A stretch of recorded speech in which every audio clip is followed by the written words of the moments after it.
গুনাহগার হিন্দু হোক, বৌদ্ধ হোক, খ্রিস্টান হোক, মুসলমান গুনাহগার হোক, পৃথিবীর মানুষ যদি চায়, মানুষ যদি চায় তার গুনাহকে নেকিতে পরিবর্তন করবে, ও যেই ধর্মেরই হোক না কেন, যেই দিনেরই হোক না কেন, সেম প্রসেস শিখাই দেব, জানাই দেব যে হিন্দু লোকটা যদি তার শিরকের গুনাহকে নেকিতে পরিবর্তন করতে চায়, ওই যে লোকটা যে আল্লাহর সাথে শিরক করে নিজেকে মুসলমান বলে মাজারে গিয়ে সিজদা দেয়, ওই যে লোকটা নিজেকে মুসলিম বলে আল্লাহ ব্যতীত অন্য কারোর জন্য জবাহ করে, এই লোকগুলো তাদের গুনাহগুলোকে কিভাবে নেকিতে পরিবর্তন করবে শিখাই দেব।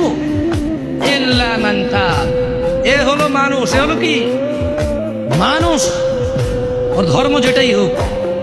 সে বলল যে, সে কি বলল, সে প্রথমে আল্লাহর দিকে আসলো, এসে বলল যে আল্লাহ আমি অন্যায় করেছি। এবার অন্যায় যদি আল্লাহর শিরক হয় তাহলে বলবো যে শিরক করেছি অন্যায়, যদি জানা হয় তাহলে বলবো জানা করেছি অন্যায়, মদ হলে বলবে মদ করেছি অন্যায়। বুঝলেন কথা? আল্লাহর কাছে এসে বলবে আল্লাহ শিরক করতাম আর করবো না, মদ খেতাম আর খাবো না, জানা করতাম আর করবো না, এই ধরনের যে কোনো অন্যায় বলবে যে আল্লাহ এটা আর করবো না। তো আল্লাহ বলছে ইল্লা মান তাব, যেটা অন্যায় অপরাধ যেটাই হোক, সেম অপরাধ থেকে সে কি করলো, ফিরে আসলো। ওয়া আমানা, এবং আল্লাহর প্রতি দৃঢ় ঈমান আনলো। ঈমান আনার পর কি করতে হবে? একটা কাজ, ওয়া আমিলা আমালান সালিহা, সৎকর্ম করবে। কি কর্ম করবে?